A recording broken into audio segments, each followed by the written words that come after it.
তো বেআইন, আমরা তাহলে শুভ কাজের কথা এগিয়ে যাই। মেয়ে তো আমাদের খুব পছন্দ হয়েছে। হ্যাঁ হ্যাঁ, অবশ্যই। আপনাদের যদি সমস্যা না হয় তাহলে আগামী 9 তারিখে বিয়ের ডেটটা দিতে পারি। আশরাফ খানের কথাই সালাম চৌধুরী কিছুক্ষণ ভাবলেন, কিছু চিন্তা ভাবনার পর বললেন, না ভাই সাহেব, আমরা 9 তারিখে না করে 13 তারিখে বিয়ের তারিখ দিলেই ভালো হয়। ঠিক আছে, আমাদের কোনো সমস্যা নেই। এ বলে আশরাফ খান একটি মিষ্টি নিয়ে সালাম চৌধুরীকে খাইয়ে দেয়। এরপর বিয়ের সবকিছু ফাইনাল করে তারা ফিরে আসে। দুই পরিবারের বিয়ের ধুম পড়ে গিয়েছে। কবে যে বিয়ের দিনটা আসবে আর তোকে আমার হ্যান্ডসাম দুলাভাইয়ের হাতে তুলে দেব। বাহ বাহ, আমাকে বিদায় দেওয়ার জন্য দেখছি উঠে পড়ে লেগেছিস। আরে না রে পাগল, বিদায় দিতে চাইছি না। আমি তো চাই তুমি সব সময় এখানে থাকো। দুলাভাই হ্যান্ডসাম হলেও সেই গম্ভীর, তার সামনে গেলে আমার কথা আটকে যায়। আমিও প্রথমে এরকম ভয় পেয়েছিলাম, কিন্তু এই কয়দিন ফোনে কথা বলে বুঝলাম মানুষটার মন অন্যরকম। ওহো, বিয়ের আগেই প্রেম জমে গিয়েছে দেখছি। আরে চুপ কর তো। আচ্ছা, তোকে বলতে মনে নেই, পরশুদিন আমাকে দেখা করতে বলেছে, তোকেও নিয়ে যেতে বলেছে। তোমাদের প্রেমের মধ্যে আমি গিয়ে হাড্ডি হয়ে কি করব। তুই সবসময় বেশি বুঝিস, তোকে যেতে বলেছে যাবি। এই বলে আরও উঠে চলে যায়। বাড়িতে মেহমানদের আগমন শুরু হয়ে গিয়েছে। দেখতে দেখতে দুদিন কেটে যায়। আজকে 9 তারিখ, বিয়ের আর মাত্র 4 দিন বাকি। আচ্ছা, আপনাদের সঙ্গে তো কারোরই পরিচয় করিয়ে দেওয়া হলো না। এএন গ্রুপ অফ ইন্ডাস্ট্রির চেয়ারম্যান সালাম চৌধুরীর বড় ছেলে আরশের সাথে বিয়ে হচ্ছে খান গ্রুপের চেয়ারম্যানের বড় মেয়ে আরুর সাথে।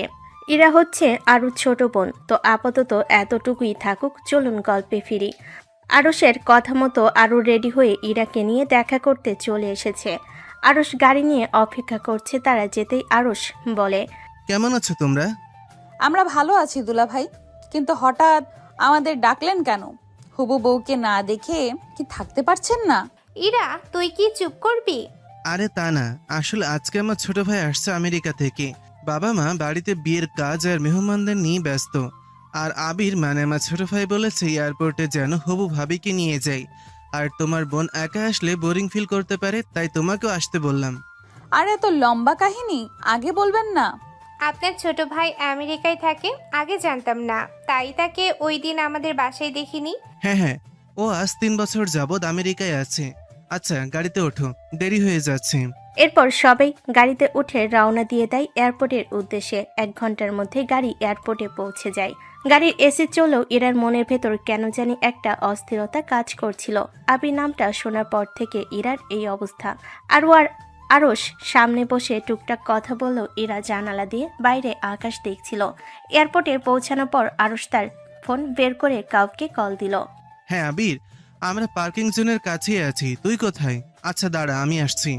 আরশ গাড়ি থেকে নেমে একটু সামনে এগোতে নীল রঙের হুডি আর জিন্স পরা এক লম্বা চওড়া ছেলেকে আসতে দেখা গেল। চোখে সানগ্লাস, হাতে একটা টলি ব্যাগ। ছেলেটার হাঁটার ধরনই একটা আভিজাত্য আর রাশভারী ভাব আছে। আবির আরশকে জড়িয়ে ধরে, তারপর গাড়ি কাছে আসতেই আবির থমকে যায়। এরা আবিরকে দেখে স্তব্ধ হয়ে গিয়েছে। দুজনেই দুজনের চোখের দিকে তাকিয়ে আছে। তখনই আরশের ধাক্কায় আবিরের ঘোর ভাঙ্গে। কিরে, কোথায় হারিয়ে গেলি? কি ভাবছিস? না, কিছু না ভাইয়া। আচ্ছা, এ হচ্ছে তোর হবু ভাবি আরু, আর এ হচ্ছে ইরা, তোর ভাবির ছোট বোন। আবির তখন একটা হাসি দিয়ে ইরার দিকে হাত এগিয়ে দেয়। হ্যালো বিয়াইন। ইরা হাত মিলায়, তারপর আবির তার ব্যাগগুলো গাড়িতে রাখে। তখনই পিছন থেকে একজনের কণ্ঠ শোনা যায়। হ্যালো আরশ ভাইয়া, কি খবর? ছেলেটা এসে আরশকে জড়িয়ে ধরে। ছেলেটার চোখ ইরার দিকে গেলে ছেলেটাও অবাক হয়ে যায়। ছেলেটা তখন কিছু বলে না, সবার সাথে কুশল বিনিময় করে। ও হচ্ছে হৃদয়, আবিরের বেস্ট ফ্রেন্ড। দুইটা সবসময় একসাথেই থাকে, যেখানেই থাকুক। এরপর সবাই গাড়িতে উঠে পড়ে। ভাইয়া তুমি ওনাদের নিয়ে পেছনে বসো, হৃদয় ড্রাইভ করবে, আমি ফ্রন্ট সিটে বসছি। আরশ কিছু না বলে ইরার আরুকে নিয়ে পেছনের সিটে বসে পড়ে। হৃদয় পরিস্থিতিটা বুঝতে পেরেছে। হৃদয় কিছু না বলে ড্রাইভিং সিটে বসে পড়ে। কিছুক্ষণের মধ্যেই গাড়ি এসে দাঁড়ায় আবিরদের বাড়ির সামনে। সবাই গাড়ি থেকে নেমে পড়ে। আবিরের মা এসে আবিরকে জড়িয়ে ধরে কপালে চুমু দেয়। তারপর সবাইকে নিয়ে ভিতরে যায়। আবির ভিতরে যাওয়ার পরই একটা কণ্ঠ শোনা যায়, আবির। মেয়েটি এসে আবিরকে জড়িয়ে ধরে। এটা দেখে ইরার কিছুটা রাগ হয়, মেয়েটি হচ্ছে আবিরের মামাতো বোন নিধি। কেমন আছিস? আরো দুদিন আগে আসতে পারলি না? আরে আজকে আসছি এই অনেক, তুই আবার দুদিন আগের কথা বলিস না। এখন তো চলে এসেছিস, এখন হবে। এই নিধি, কি হবে সেটা আর বলা লাগবে না। তুই চুপ থাকতো। আরে তোরা সবাই চুপ কর। আবির আর হৃদয়, তোরা রুমে যা, অনেক জার্নি করে এসেছিস, এখন রেস্ট নে। আন্টি, আমি এখন একটু বাসায় যাব, সন্ধ্যার দিকে আসছি। ঠিক আছে আবির, রুমে গিয়ে রেস্ট নে, কিছু প্রয়োজন হলে। কিছু প্রয়োজন হলে আমি আছি খালামণি, তোমার কোনো টেনশন নেওয়া লাগবে না। তো স্যার, রুমে চলুন। নিধি আর আবির উপরে চলে যায়। ইরা নিচে দাঁড়িয়ে তাদের যাওয়ার দিকে তাকিয়ে থাকে। মনের ভেতর এক অজানা অস্বস্তি আর পুরনো কোনো স্মৃতি যেন বারবার কড়া নাড়ছে। আরও ইরার কাঁধে হাত রাখে। কি রে, কি ভাবছিস? চল ভেতরে যাই। না আপু, কিছু না, চল। আবির বিছানায় শুয়ে জানালার দিকে তাকিয়ে আছে। নিধি তার ব্যাগ থেকে জিনিসপত্র বের করে অগোছালো করছে। আবির, আমেরিকায় গিয়ে তো তুই একদম পাল্টে গেছিস। একটা ফোনও ঠিক মতো দিতিস না। ওখানে কি কোনো সাদা চামড়া জুটিয়েছিলি নাকি? নিধি, আমি একটু একা থাকতে চাই, তুই এখন যা। আসলেই তো মাত্র, আর এখনই দাঁড়িয়ে দিচ্ছিস? ঠিক আছে, যাচ্ছি, পরে কথা হবে। নিধি বেরিয়ে যেতে আবির উঠে বসে। টেবিলের ডয়ের থেকে একটা পুরনো ডায়েরি বের করে। তাতে রাখা একটা ঝাপসা হয়ে যাওয়া ছবির দিকে তাকিয়ে বিড়বিড় করে বলে, 3 বছর পর আবার সেই একই মুখ, কিন্তু এবার পরিচয়টা বদলে গেছে। তুই এখন আমার হবু ভাবির বোন, মানে আমার বিয়াইন, কিন্তু তোর চোখের ওই রাগটা কি এখনো আগের মতোই আছে? বিকেলে আড্ডা জমে উঠেছে। দুই পরিবারের বড়রা বিয়ের কেনাকাটা নিয়ে ব্যস্ত। আরুষার আরু সোফায় বসে কথা বলছে। এরা একপাশে একা বসে ফোন ঘাটছে। এমন সময় আবির নিচে নেমে আসে। পরনে এখন সাদা টি শার্ট। তাকে দেখে নিধি আবার দৌড়ে আসে। আবির, চল আমরা সবাই মিলে একটু বাইরে বাগান থেকে ঘুরে আসি, আবহাওয়াটা খুবই সুন্দর। ভালো আইডিয়া। আরো চলো আমরাও যাই। ইরা, তুইও চল আমাদের সাথে। তোমরা যাও, আমার ভালো লাগছে না। কেন বিয়াইন সাহেব, বিদেশের ভূত দেখে কি ভয় পেয়ে গেলেন নাকি? আবিরের কথায় ইরার জেদ চেপে যায়। সে ফোনের দিক থেকে মুখ তুলে সরাসরি আবিরের চোখের দিকে তাকায়। ভয় পাওয়ার মতো কিছু তো দেখছি না। আর বিআইন ডাকটা অতটা সস্তা করবেন না। আমার নাম ইরা। নাম তো জানি, তবে সম্পর্কের নামগুলো মাঝে মাঝে বেশি দামি হয়, তাই না? আরও আর আরস একে অপরের দিকে তাকায়। তারা বুঝতে পারছে আবির আর ইরার মধ্যে এক ধরনের অদৃশ্য লড়াই চলছে। সবাই বাগানে যায়। নীতি বারবার আবিরের গা ঘেঁষে হাঁটার চেষ্টা করছে, যা দেখে ইরার মেজাজটা আরও বিগড়ে যাচ্ছে। এক পর্যায়ে আবির একটু পিছিয়ে এসে ইরার পাশে দাঁড়ায়। সবাই সামনে হাঁটছে, আবির আর ইরা পেছনে। আবিরের হাঁটার মধ্যে এক ধরনের তাচ্ছিল্য ভাব। সে পকেটে হাত দিয়ে ইরার খুব কাছ দিয়ে হাঁটছে। কি বিয়াইন সাহেব, হঠাৎ করে চুপ হয়ে গেলেন কেন? 3 বছর আগে যখন মাঝপথে হাতটা ছেড়ে দিয়ে হাওয়া হয়ে গিয়েছিলেন, তখন তো বেশ তেজ ছিল আপনার। আজ কি সেই তেজটা এয়ারপোর্টে রানওয়েতে ফেলে এসেছেন? ওসব পুরনো কথা তোলার কোনো মানেই হয় না। সময় পাল্টাচ্ছে, পরিচয়ও পাল্টাচ্ছে। সেটা মাথায় রাখলে আপনার জন্যই ভালো। সময় পাল্টেছে ঠিকই, কিন্তু পাওনা হিসাবটা তো এখনো বাকি। আমি তো ভেবেছিলাম বিদেশের মাটিতে গিয়ে আপনাকে ভুলে যাব, কিন্তু আফসোস, আপনার দেওয়া সেই অপমানটা আমাকে এক মুহূর্ত শান্তিতে থাকতে দেয়নি। 3 বছর পর আল্লাহ ঠিক জায়গাতেই আপনাকে দাঁড় করিয়েছেন। আবিরের গলার স্বরে এক ধরনের ঠান্ডা ঘৃণা টের পেল ইরা। সে দ্রুত পায়ে আরুষার আরুর কাছে যাওয়ার চেষ্টা করলো, কিন্তু আবি যেন ছায়ার মতো তাকে অনুসরণ করছে। সন্ধ্যার দিকে সবাই নাস্তা করছে। আরুষার আরু নিজেদের মধ্যে বিয়ের কেনাকাটা নিয়ে ব্যস্ত।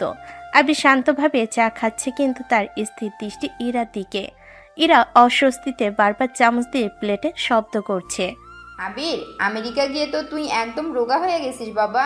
ওখানে কি ঠিকমতো খাওয়া দাওয়া করতি না? আসলে মা, কিছু কিছু মানুষের দেওয়া পুরনো ক্ষতগুলো হজম করা শিখছিলাম তো, তাই নতুন করে আর কিছু খাওয়ার রুচি হয়নি। তবে এখন ঠিক আছি। আচ্ছা আবির, তুই একটু তোর ভাবি আর ইরাকে ওদের বাড়িতে দিয়ে আসতে পারবি? আসলে আমার একটু কাজ পড়ে গিয়েছে। ঠিক আছে ভাইয়া, সমস্যা নেই। আমার তো এমনিতেও হৃদয়দের বাসায় যেতে হবে, তাই একসাথেই বেরোবো। হৃদয় ড্রাইভ করছে, সামনে বসেছে আবির, পেছনে ছিটে আরু আর ইরা। গাড়ির ভেতর এক অদ্ভুত নীরবতা। আরু ক্লান্তি আর খুশিতে চোখ বুজে সিটে হেলান দিয়ে আছে, কিন্তু ইরার অস্থিরতা কমছে না। সে জানালার দিকে তাকিয়ে থাকলেও টের পাচ্ছে লুকিং গ্লাসে আবিরের তীক্ষ্ণ দৃষ্টি বারবার তার উপর পড়ছে। কিরে আবির, ফেরার পথে সেই পুরনো কফি শপটা কি এখনো আছে, যেখানে আমরা আড্ডা দিতাম? জানি না রে, অনেক কিছুই বদলে গেছে। মানুষ বদলেছে, মানুষের ব্যবহার বদলেছে। পুরনো আড্ডার জায়গা খুঁজে লাভ কি? হৃদয় আয়নায় ইরার দিকে একবার তাকিয়ে দীর্ঘশ্বাস ফেলল। সে জানে আবির কার দিকে ইঙ্গিত করছে। গাড়িটা যখন আরুদের বাড়ির সামনে থামলো তখন রাত প্রায় 9টা। আরু নামার আগে আবিরকে ধন্যবাদ জানালো। ইরা এক মুহূর্ত দেরি না করে দ্রুত গাড়ি থেকে নেমে পড়ল। তার যেন দম বন্ধ হয়ে আসছিল। সাবধানে যেও বিআইন সাহেব। রাতের অন্ধকারে আবার হোঁচট খেয়ে পুরনো স্মৃতি মনে করে বসো না। ইরা কোনো উত্তর না দিয়ে গটগট করে ভেতরে চলে গেল। আবির একটা তাচ্ছিলের হাসি দিয়ে হৃদয়কে গাড়ি চালাতে ইশারা করলো। তুই কাজটা ঠিক করছিস না আবির। 3 বছর আগের সেই ঝগড়া বা ভুল বোঝাবুঝি এখনও টেনে নিয়ে যাচ্ছিস কেন? এখন তোরা আত্মীয় হতে যাচ্ছিস। আত্মীয়তা আর প্রতিশোধ আলাদা জিনিস হৃদয়। ও আমাকে সবার সামনে যে অপমানটা করেছিল সেটার ক্ষত আজও শুকায়নি। ও ভেবেছিল আমি আর ফিরব না, কিন্তু নিয়তি ওকে আমার সামনে এনে দাঁড় করালো। ঘরে এসেই ইরা ধপ করে বিছানায় বসে পড়ল। তার চোখের কোণে জল চিকচিক করছে। 3 বছর আগে সেই বৃষ্টি ভেজা বিকালটার কথা মনে পড়ে গেল তার, যখন সে রাগের মাথায় আবিরকে বলেছিল, তোমার মতো বেকার ছেলের সাথে কোনো ভবিষ্যৎ নেই আমার। যাও, নিজের চরকায় তেল দাও। আজ সেই বেকার আবিরই ফিরে এসেছে এক রাজভারী ব্যক্তিত্ব নিয়ে। আর সে নিজে এখনো সেই তপ্তরতে দাঁড়িয়ে। কেন ফিরলে আবির? সব তো প্রায় ভুলতে বসেছিলাম। এখন তোমাকে দুলাভাইয়ের ছোট ভাই হিসেবে মেনে নিতে হবে ভাবলেই আমার গা গুলিয়ে উঠছে। পরের দিন সকালে আরুদের বাড়িতে বিশাল শোরগোল। গায়ে হলুদের কাপড় চোপড় আসছে চৌধুরী বাড়ি থেকে। হঠাৎ দরজে কড়া নাড়ল কেউ। ইরা দরজা খুলতেই দেখল সামনে নিধি দাঁড়িয়ে, সাথে এক গুচ্ছ ড্রেস। হ্যালো, এই যে ড্রেসগুলো ধরো, আবির পাঠিয়েছে। বলেছে এর মধ্যে একটা ড্রেস নাকি তোমার জন্য স্পেশাল। ভেতরে এসো। আবির পাঠিয়েছে মানে? আরশ ভাইয়া পাঠায়নি? না গো, আরশ ভাইয়া তো ভাবির জন্য পাঠিয়েছে। আর আবির বলল, বিআইনের পছন্দ তো আমি ভালো জানি, তাই তারটা আমি কিনলাম।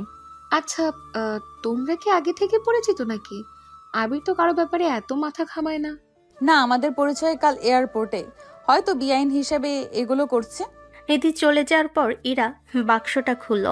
ভেতরে একটা টকটকে লাল রঙের জামদানি শাড়ি, সাথে ছোট্ট একটা চিরকুট। লাল রঙে তোমাকে বেশ মানায়, তবে রাগী মুখটা ঢাকতে মেকআপ একটু বেশিই লাগবে। ইতি, তোমার বিআইন। লাল শাড়িটা হাতে নিয়ে ইরা স্তব্ধ হয়ে দাঁড়িয়ে থাকে। চিরকুটের প্রতিটি অক্ষর যেন তীরের মতো তার বুকে বিঁধছে। 3 বছর আগে এই লাল রংটাই ছিল আবিরের প্রিয়। ইরা যখন সাদা কামিজ পরে আসতো আবির বলতো, ইরা, তোমাকে লালে বড্ড মায়াবী লাগে।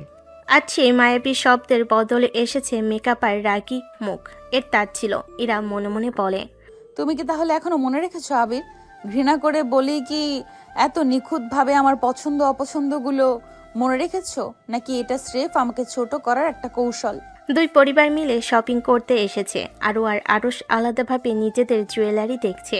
আরশের ছোট ভাই হিসাবে আবির এসেছে সবার ব্যাগ বহন করতে আর তদারকি করতে। নিধি যথারীতি আবিরের হাত ধরে ঝুলে আছে। আবির, দেখো তো এই নেকলেসটা আমাকে মানাবে না? আমার তো মনে হয় এটা আমার জন্য একদম পারফেক্ট। তোর যা ভালো লাগে নিয়ে নে নিধি, আমার কাছে সব একই রকম লাগে। এরা পাশেই দাঁড়িয়েছিল। সে একটা হালকা ডিজাইনের আংটি দেখছিল। আবির নিধির সাথে কথা বললেও তার চোখ বারবার আড়াল থেকে ইরাকে পর্যবেক্ষণ করছিল। এরা ইচ্ছে করে আবিরের দৃষ্টি আকর্ষণের জন্য একটু সামনে এগিয়ে আসে। আবির, মানে বেআই সাহেব, শাড়িটা সুন্দর ছিল, ধন্যবাদ। ও, তাহলে পছন্দ হয়েছে? আমি তো ভেবেছিলাম বিদেশের কেনা শাড়ি দেখে আবার আপনার স্ট্যাটাস নিয়ে প্রশ্ন তুলবেন। 3 বছর আগে তো আমার পছন্দকে সস্তা বলেছিলেন, মনে আছে? মানুষ সবসময় এক থাকে না আবির, ভুল মানুষেরই হয়। অবশ্যই। আর সেই ভুলের মাসুলটা যখন অন্য কেউ দেয় তখন সেটাকে আর ভুল বলা যায় না, ওটা অপরাধ। যাই হোক, আপনি বরং ওদিকের দামি হীরাগুলো দেখুন। আমার কেনা সস্তা লাল শাড়ি পরার সময় আয়নার দিকে একটু কম তাকাবেন, তাহলে হয়তো পুরনো কথা মনে পড়বে না। আবির নিধিকে নিয়ে গটগট করে এগিয়ে গেল। এরা সেখানেই দাঁড়িয়ে অপমানে নীল হয়ে রইল। কিন্তু অদ্ভুতভাবে আগে আবির এমন কথা বলে এরা চিৎকার করে বাড়ি মাথায় তুলত, অথচ আজ তার বুক ফেটে কান্না আসছে। আবিরের এই অবহেলা তাকে যেন এক অদৃশ্য চুম্বকের মতো টানছে। বিয়ের প্রস্তুতির কারণে আজ আর ইরাকে চৌধুরীর বাড়িতেই থাকতে হয়েছে। সবাই মিলে আড্ডা দিচ্ছে, আরও সোফায় বসে বিয়ের কার্ড চেক করছে। শাহিলা চৌধুরী হাসি মুখে সবাইকে মিষ্টি খাওয়াচ্ছেন। আবির ল্যাপটপ নিয়ে এক কোণে বসে অফিসের কাজ করছে। ইরা, তুই এমন চুপচাপ কেন রে? শরীর খারাপ নাকি? না আপু, ঠিক আছি, আসলে মাথাটা একটু ধরেছে। ড্রয়ারে ব্যথানাশক ওষুধ আছে, তবে মানুষের দেওয়া মানসিক যন্ত্রণার তো কোনো ওষুধ হয় না, তাই না বিআইন সাহেব? আবিরের কথাই খোঁচা কেউ বুঝতে না পারলেও ইরার কানে তা সীসার মতো বিঁধল। সে উঠে বারান্দায় চলে গেল।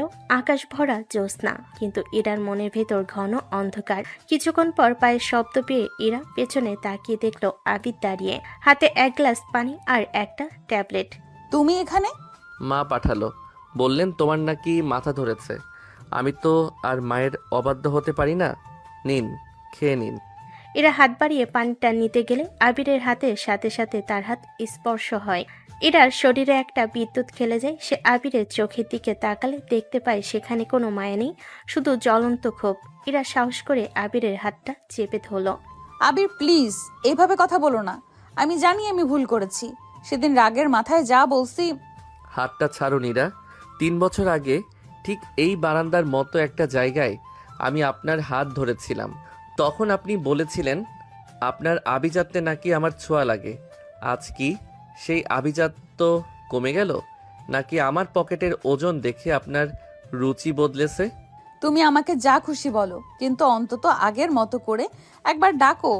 এই বেআইন ডাকটা আমাকে মেরে ফেলছে। মৃত্যু তো সহজ ইরা, তিলে তিলে জ্বলাটা অনেক কঠিন। আমি 3 বছর ওই আগুনে পুড়েছি, এখন আপনার পালা। বেআইন হিসেবে আমার সেবা যত্নটা ভালো করেই পাবেন, কিন্তু আমার ওই বেকার মনের আবিরকে আর কোনোদিন খুঁজে পাবেন না। ওটা ওই দিন এয়ারপোর্টে রানওয়েতেই মরে গেছে। আবির গ্লাসটা টেবিলে সশব্দে রেখে চলে গেল। এরা বারান্দার গ্রিল ধরে কান্নায় ভেঙে পড়ল। সে বুঝতে পারছে আবিরকে ফিরে পাওয়া তো দূরের কথা, তার ক্ষমা পাওয়াটাও এখন হিমালয় জয়ের মতো কঠিন। কিন্তু ইরার অবাধ্য মন বারবার বলছে সে আবিরকেই চাই, হোক সেই তিক্ততায় ভরা, তবু সে আবিরকেই চাই। সকাল থেকে চৌধুরীর বাড়িতে বিয়ের সাজ রম। গায়ে হলুদের আগের দিন। আজ বাড়ি ভর্তি মেহমান, চারিদিকে হইচই। ইরা আজ হলুদ রঙের একটা সুতি কামিজ পরেছে। চোখে মুখে ক্লান্তির ছাপ স্পষ্ট। গত রাতের বারান্দার সেই কথোপকথন তার মস্তিষ্কে বারবার প্রতিধ্বনিত হচ্ছে। অন্যদিকে আবির যেন আজ অন্য মানুষ। সে সারাক্ষণ নিধির আশেপাশে থাকছে, হাসছে, গল্প করছে, যা দেখে বাড়ির সবাই বেশ অবাক। কি রে আবির, তুই তো দেখে আজ আমার ছায়াও ছাড়ছিস না, কি ব্যাপার? আমেরিকার কোনো স্মৃতিকে আমায় দেখে মনে পড়েছে? স্মৃতি তো অনেক আছে রে নিধি, তবে বিদেশে গিয়ে বুঝেছি নিজের মানুষের চেয়ে দামি আর কিছুই নেই। যারা দুঃসময়ে পাশে থাকে তাদের যত্ন নেওয়াটা এখন আমার প্রধান কাজ, তাই না? এরা পাশ দিয়ে যাওয়ার সময় কথাগুলো তীরের মতো তার কানে গেল। সে রান্নাঘরের দিকে যাচ্ছিল শরবত আনতে। আবির জানতো এরা ওখানেই যাবে, তাই সে নিধিকে নিয়ে ঠিক দরজার সামনে গিয়ে দাঁড়ালো। আবির, চল না ওই কর্নারের ডেকোরেশনটা একটু ঠিক করি, ওখানকার ফুলগুলো ঝুলে গেছে। তুই যা বলবি তাই হবে, তুই হাত দিলেই তো সব সুন্দর হয়ে যায়। এরা রান্নাঘর থেকে বের হতে দেখলো আবির নিধির চুলে হাত দিয়ে একটা আলগা হয়ে যাওয়া ক্লিপ ঠিক করে দিচ্ছে। এরার হাত কাঁপতে শুরু করলো।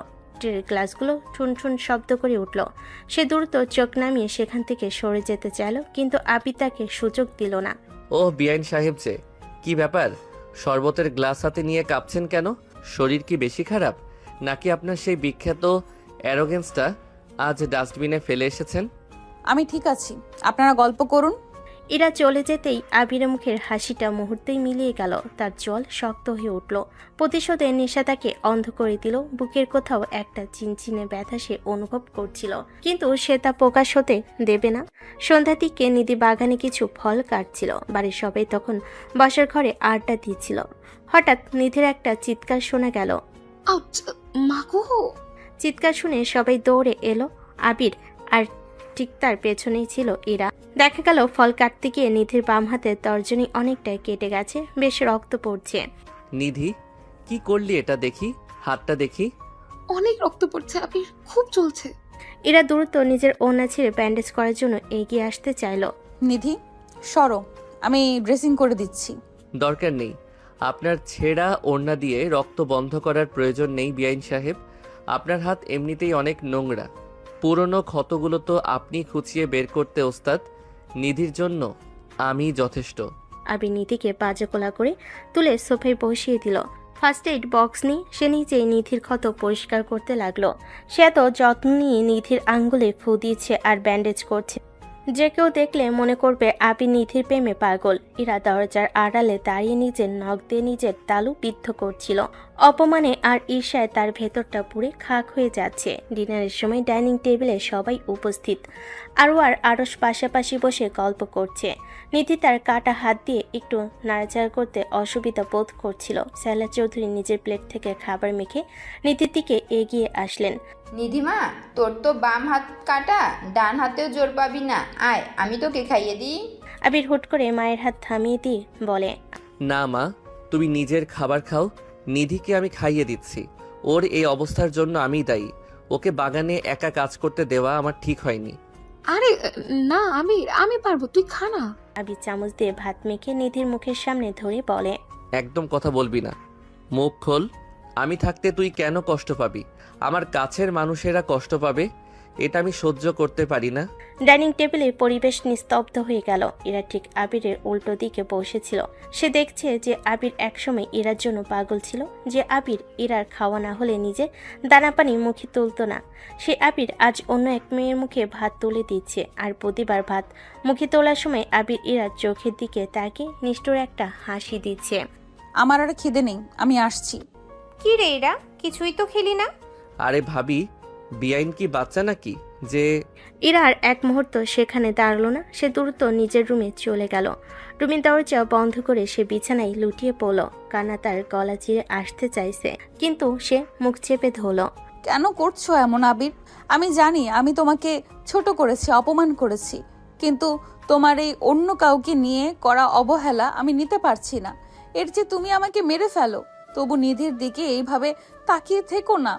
অন্যদিকে ডাইনিং টেবিল থেকে আবির উঠে নিজের ঘরে চলে এলো। নিধিকে খাইয়ে দেওয়ার সময় তার নিজেরও গলা আটকে আসছিল। ল্যাপটপ খুলে সে আবার সেই পুরনো ঝাপসা হয়ে যাওয়া ছবিটা বের করলো। ছবিতে 18 বছরের এক উচ্ছল ইরা হাসছে। জ্বলে পুড়ে শেষ হয়ে যাও ইরা। আমি 3 বছর যেভাবে প্রতিটা রাতে মরেছি, তোমাকে তার 10 গুণ বেশি দহন দেব। কিন্তু কেন তোমায় কাঁদতে দেখে আমার নিজেরও নিঃশ্বাস নিতে কষ্ট হচ্ছে।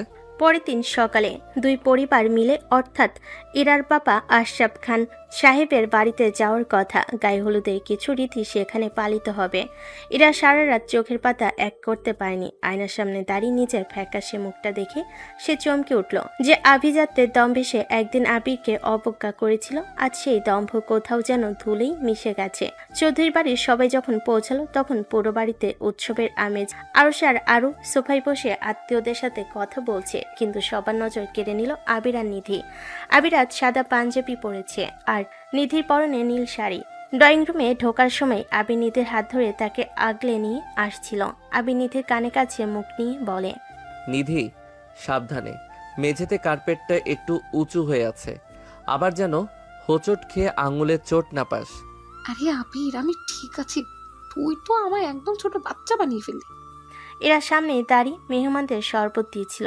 আবিরের এই বাড়তি যত্ন দেখে তার হাতের ট্রে থেকে গ্লাসটা উল্টে যেতে যেতে বেঁচে গেল।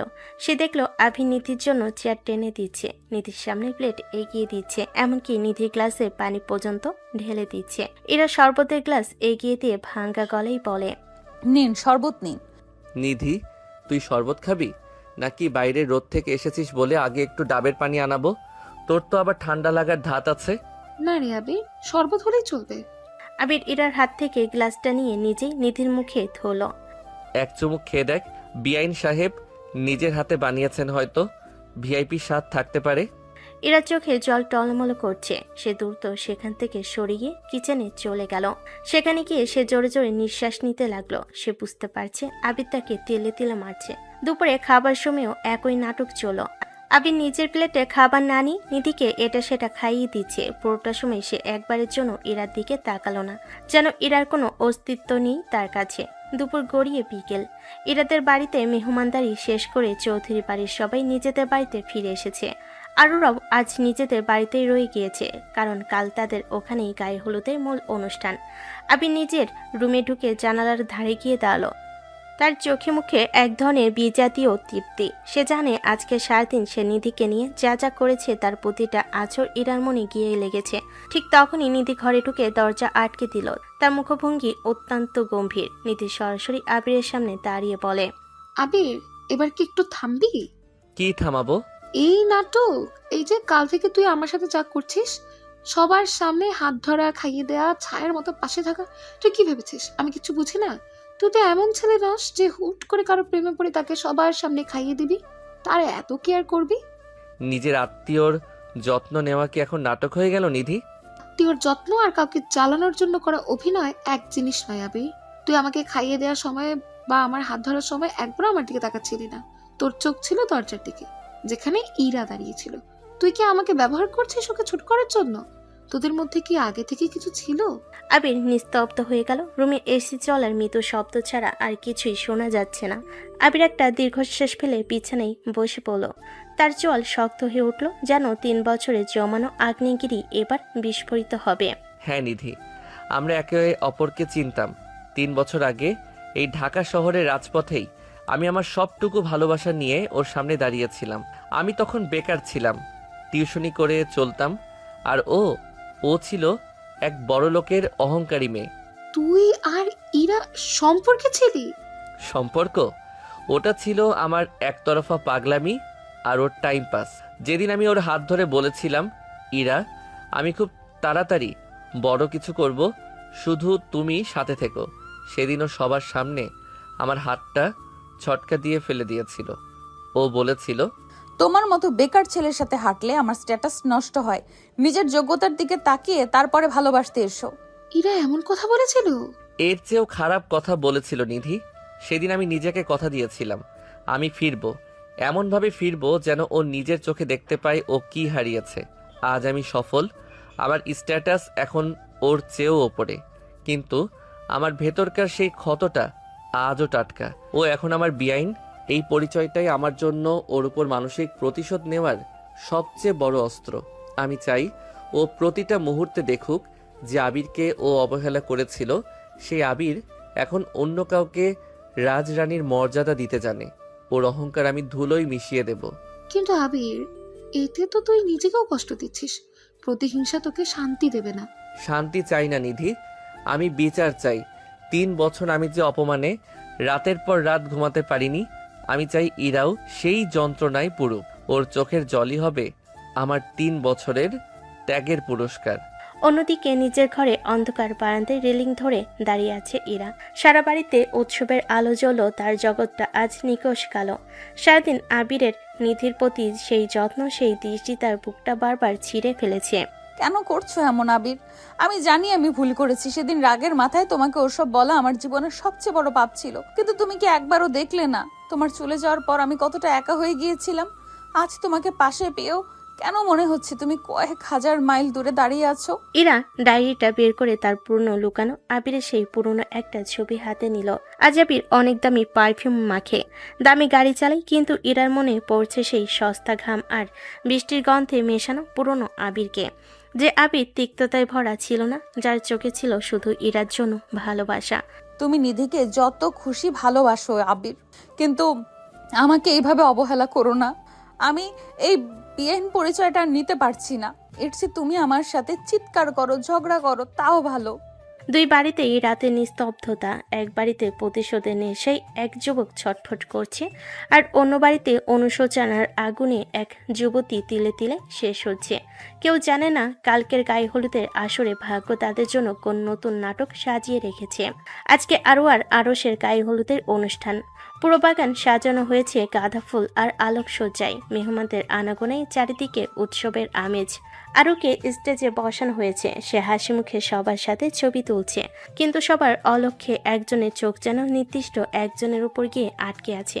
এরা আজ একটা টকটকে হলুদ রঙের কাঁচা পাতা পাড় দেওয়া জামদানি শাড়ি পরেছে, কপালে ছোট্ট একটা টিপ, চুলে জড়ানো বেলি ফুলের মালা। হালকা মেকআপে তাকে আজ অদ্ভুত মায়াবী লাগছে। সে মেহমানদের তদারকি করছিল। হঠাৎ আবিরের সাথে চার চোখাচোখি হয়ে যায়। আবির পাঞ্জাবি পরে এক কোণে দাঁড়িয়ে জুস হাতে নিয়ে কথা বলছিল। ইরাকে দেখে সে যেন পাথরের মতো জমে গেল। তার চোখ যেন সেই 3 বছর আগের মুগ্ধতা ফিরে এসেছে। ইরা মনে মনে ভাবে, তুমি এভাবে তাকিয়ে থেকো না আবির, আমি দুর্বল হয়ে পড়ছি। তোমার এই চোখের চাহনি তো ঘৃণা করার কথা ছিল, তবে আজ কেন এতে এত মায়া? ইরা এগুলোই মনে মনে ভাবছে, তখনই নিধি আবিরকে একটা ধাক্কা দিয়ে বলে, কি রে, কোথায় হারিয়ে গেলি? কার প্রেমে পড়লি আবার? ও না, কিছু না, ডেকোরেশনটা দেখছিলাম, বেশ সস্তা লাগছে। ডেকোরেশন দেখছিলি নাকি বিআইন সাহেবকে? যাই হোক, চল এখন স্টেজ কাঁপাতে হবে, হৃদয় ডাকছে তোকে। গানের আওয়াজ বেড়ে গেল। ডিজে অ্যানাউন্স করলো স্পেশাল পারফরমেন্সের জন্য। স্টেজ আলোয় ঝলমল করে উঠল। আবির তার 2 বেস্ট ফ্রেন্ড হৃদয় স্টেজে উঠল। 2 বন্ধুর পরনে একই রঙের পাঞ্জাবি।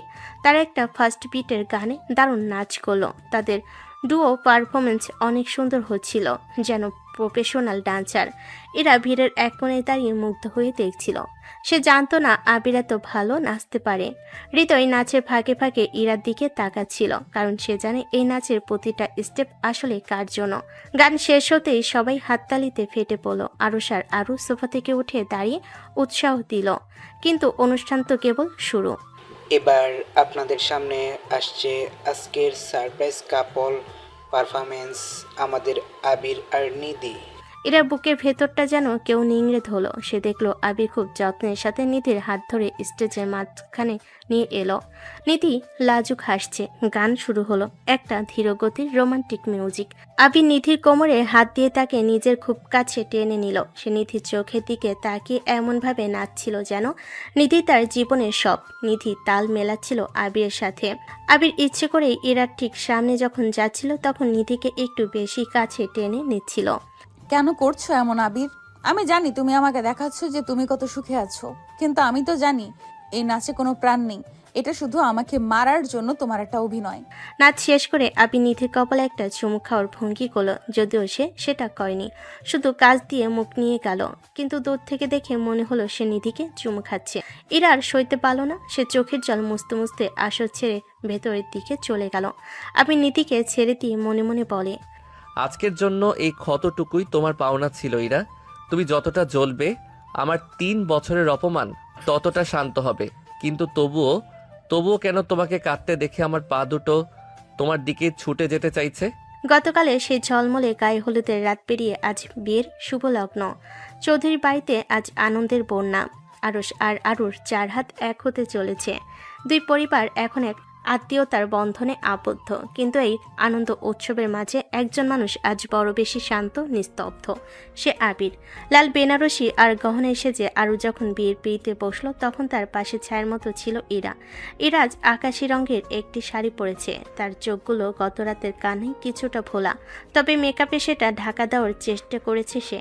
এরা বারবার ভিড়ের মধ্যে আবিরকে খুঁজছে। সে ভেবেছিল আজকেও হয়তো আবির নিধিকে নিয়ে তার সামনে এসে কোনো নাটক করবে, তাকে ছোট করার নতুন কোনো ফন্দি আঁটবে। কিন্তু অবাক করার বিষয় হলো আবির আজ একেবারে জন্য ইরার সামনে আসেনি। সে অতিমাত্রায় শান্ত হয়ে আছে। কি হয়েছে তোমার আবির? তুমি কি শান্ত হয়ে গেলে নাকি? এটা কোনো ঝড়ের পূর্বাভাস? আজ কেন তুমি আমাকে একটিবারও খোঁচা দিলে না? তোমার অবহেলা কি তবে এখন পুরোপুরি উদাসীনতায় রূপ নিয়েছে? বিয়ের সব আনুষ্ঠানিকতা শেষ। আরু আর আরুষ এখন তাদের নতুন জীবনে পা রেখেছে। বাড়ির ভেতরে যখন খাওয়া দাওয়া আর হাসি ঠাট্টা চলছে, আবির তখন ছাদের এক কোণে রেলিং ধরে দাঁড়িয়ে আছে। রাতের শহরটা তার সামনে পড়ে আছে, কিন্তু তার ভেতরে চলছে এক অদ্ভুত শূন্যতা। নীল রঙের শেরওয়ানিটা তার শরীরে ভার যেন আর সইতে পারছে না। এতদিন সে যা যা করেছে নিধিকে দিয়ে নাটক, নিধিকে খাইয়ে দেওয়া, নিধিকে বিদ্রুপ, ইরাকে বিদ্রুপ করা, সবই কি সত্যি তাকে শাস্তি দিয়েছে? আজ এই নিস্তব্ধ রাতে তার বারবার মনে পড়ছে 3 বছর আগে সেই মেয়েটির কথা, যে ভুল করেছিল ঠিকই, কিন্তু যাকে সে নিজের জীবনের চেয়েও বেশি ভালোবেসেছিল। প্রতিশোধের নেশা যখন মিটতে শুরু করে তখন অবশিষ্ট থাকে শুধু একরাশ ক্লান্তি। হৃদয় পেছন থেকে এসে আবিরের কাঁধে হাত রাখে। কিরে, এখানে একা দাঁড়িয়ে আছিস যে? নিচে তোকে সবাই খুঁজছে। হ্যাঁ, ভালো লাগছে না রে। হৃদয়, এইসব কোলাহল, এই লাইট, সব কিছুই কেমন কৃত্রিম লাগছে। কাজটা তো তুই নিজেই করেছিস। 3 বছর ধরে এই দিনটার জন্য তুই নিজেকে তৈরি করেছিলি, তাই না? চেয়েছিলি তো ইরাকে তিলে তিলে পড়াতে। আজ যখন উপরে ছাই হতে চলেছে তখন তোর আফসোস হচ্ছে কেন? আফসোস? জানি না হৃদয়, আমি ভেবেছিলাম ওকে কষ্ট দিলে আমার ক্ষতটা শুকিয়ে যাবে, কিন্তু আজ ওকে ওই হলদে শাড়িতে বা আজ এই আকাশি শাড়িতে কাঁদতে দেখে আমার বুকটা ফেটে যাচ্ছিল। যতবার ওকে অপমান করেছি ততবার আমার নিজেরই নিঃশ্বাস নিতে কষ্ট হয়েছে। আসলে ঘৃণার চেয়ে ভালোবাসার টান যে অনেক বেশি গভীর, সেটা আজ টের পাচ্ছি। ভুল তো ওরও ছিল আবির, কিন্তু তুই কি একবারও ভেবে দেখেছিস 3 বছরে ও কতটা বদলে গেছে? ও তো এখন তোকে পাওয়ার জন্য ছটফট করছে। তুই যদি আজকেও নিজের জেদ নিয়ে বসে থাকিস তবে হয়তো তোরা দুজনেই সারা জীবনের জন্য হেরে যাবি। আমি আকাশের দিকে তাকাই। হেরে তো আমি সেদিনই গিয়েছিলাম রে হৃদয়, যেদিন ও আমার হাতটা ছেড়ে দিয়েছিল। আজ তো আমি শুধু একটা লাশ হয়ে বেড়াচ্ছি, যে সফল হতে জানে কিন্তু ক্ষমা করতে জানে না। কিন্তু বিশ্বাস কর, আজ আর আমার মধ্যে কোনো ঘৃণা নেই, শুধু একরাশ ক্লান্তি আছে। আবিরের চোখের কোণে এক ফোঁটা জল চিকচিক করে ওঠে। সে দ্রুত সেটা মুছে ফেল। হৃদয় কিছু না বলে বন্ধুর পাশে চুপচাপ দাঁড়িয়ে রইল। সে জানে আবিরের এই পাথর চাপা মনের ভেতর এখনো একজন প্রেমিক বাস করে, যে আজও ইরার জন্য ব্যাকুল। আরুর সাথে কথা বলে নিচে নামার সময় ইরা সিঁড়ি করে থমকে দাঁড়ালো। সে দেখলো ছাদ থেকে নামার সময় আবির তার মুখোমুখি হলো। আবিরের চোখে কোনো ঘৃণা নেই, বিদ্রুপ নেই, সেখানে আছে কেবল গভীর এক বিষণ্ণতা। আবির ইরার দিকে না তাকিয়ে পাশ কাটিয়ে চলে যেতে চাইলো। আবির, রাত অনেক হয়েছে বিয়াইন, আজ আর আপনার সাথে ঝগড়া করার মতো শক্তি আমার অবশিষ্ট নেই। সাবধানে বাড়ি যাবেন। আবির কটকট করে নিচে নেমে গেল। ইরা স্তম্ভিত হয়ে দাঁড়িয়ে রইল। সে বুঝতে পারল আবিরের এই শান্ত হয়ে যাওয়াটা তার আগের সব অপমানের চেয়েও বেশি যন্ত্রণাদায়ক। বিয়ের পরের দিন নতুন দম্পতি আরশ আর আরুকে নিয়ে আজ সবাই মিলে ঢাকার অদূরে একটি রিসোর্টে ঘুরতে যাওয়ার পরিকল্পনা করেছে। দুই পরিবারের তরুণ সদস্যরা আবির, ইরা, নিধি আর হৃদয়ও এই দলে আছে। সকাল থেকে রোদের ঝিলিক আর উৎসবের মেজাজ, কিন্তু আবিরের মধ্যে সেই তেজ বা চঞ্চলতা আজ একেবারের জন্য দেখা গেল না। সে যেন নিজের ভেতরেই এক বিশাল দেওয়াল তুলে নিয়েছে। মাইক্রোবাসের ভেতরে হাসাহাসি আর গানে ধুম পড়েছে। নিধি বারবার আবিরকে খোঁজাচ্ছে হাসানোর জন্য, কিন্তু আবির শুধু জানালার বাইরে তাকিয়ে একমনে আকাশ দেখছে। এরা ঠিক তার উল্টো পাশে ছিটে বসে আছে। সে বারবার আবিরের দিকে তাকাচ্ছে, কিন্তু আবির একবারও চোখের মনি ঘোরালো না। তার এই মৌনতা এরার বুকের ভেতরটা ক্ষতবিক্ষত করে দিচ্ছে। কিরে আবির, আজ তোকে দেখে মনে হচ্ছে তুই এই দুনিয়াতে নেই। কাল রাত থেকেও দেখছি তুই খুব শান্ত। শরীর কি খারাপ? না ভাইয়া, শরীর ঠিক আছে। আসল অনেক দিন পর দেশে এলাম তো, জার্নি আর বিয়ের ধকল মিলিয়ে একটু ক্লান্ত লাগছে, কিছু না। ক্লান্ত লাগলে হৃদয়কে বল ড্রাইভ করতে। তুই একটু চোখ বুজে থাক। এমন মনমরা হয়ে থাকলে আমাদের ঘোরাঘুরি করাটার আনন্দটাই মাটি হয়ে যাবে। না না, তোমরা এনজয় করো, আমি ঠিক আছি। রিসোর্টে পৌঁছে সবাই যে যার মতো আড্ডায় মেতে উঠল। হৃদয় আর নিধি মিলে ব্যাডমিন্টন খেলার প্রস্তুতি নিচ্ছে। আরশ আর আরু বাগানের এক কোণে নির্ভীতে কথা বলছে। এরা একপাশে দাঁড়িয়ে দেখছিল আবির কি করে। সে দেখলো আবির সবার থেকে আলাদা হয়ে লেকের ধারের একটা বেঞ্চে গিয়ে একা বসলো। তার বসার ভঙ্গিতে এক ধরনের ক্লান্তি আর হাহাকার ফুটে উঠছে। ইরা আর নিজেকে সামলাতে পারল না। সে পা টিপে টিপে আবিরের পেছনের দিকে গিয়ে দাঁড়ালো। আমি কি এখানে বসতে পারি? জায়গাটা আমার কেনা নয়, বসতে পারেন। ইরা নিঃশব্দে পাশে এসে বসলো। লেকের শান্ত জলরাশি তাদের সামনে। আবির পকেটে হাত দিয়ে মাটির দিকে তাকিয়ে আছে। আবির, তুমি এমন করছো কেন? কাল থেকে তুমি আমার সাথে একটা কথাও বলনি, এমনকি একটা বিদ্রুপও করনি। তোমার এই সেই খোঁচা দেওয়া কথাগুলো শুনতে শুনতে হয়তো অভ্যস্ত হয়ে গিয়েছিলাম, কিন্তু এই নিস্তব্ধতা আমি সহ্য করতে পারছি না। বিদ্রুপ করার জন্যেও তো মনের ভেতর একটা জেদ থাকা লাগে ইরা। আমার সেই জেদটা ফুরিয়ে গেছে। 3 বছর ধরে আমি একটা আগুনের পাহাড়কে মনে পুষে রেখেছিলাম। ভেবেছিলাম আপনার ওপর সেই আগুন ঢেলে দিলে আমি শান্তি পাবো, কিন্তু গত কয়েকদিনে আপনাকে কাঁদতে দেখে আমি বুঝলাম আমি শান্তি পাইনি, বরং নিজের ভেতরটাকে পুড়িয়ে ফেলেছি। তুমি আমাকে ক্ষমা করতে পারছো না, তাই না? ক্ষমা? ক্ষমা তো অনেক বড় শব্দ ইরা।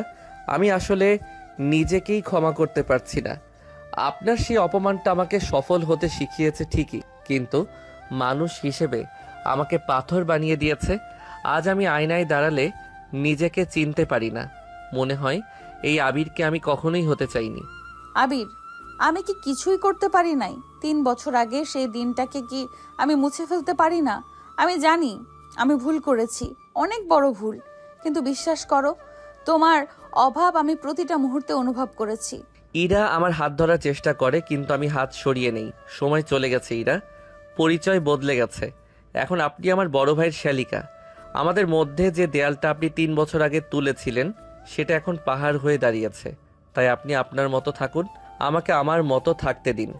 অন্তত এইটুকু দয়া করুন যেন আমার বাকি জীবনটা শান্তিতে কাটতে পারে। বিকেলে নাস্তার সময় আরুষ আবার খেয়াল করলো আবির খাবার নাড়াচাড়া করছে কিন্তু খাচ্ছে না। সে আবিরের কাছে এসে বসলো।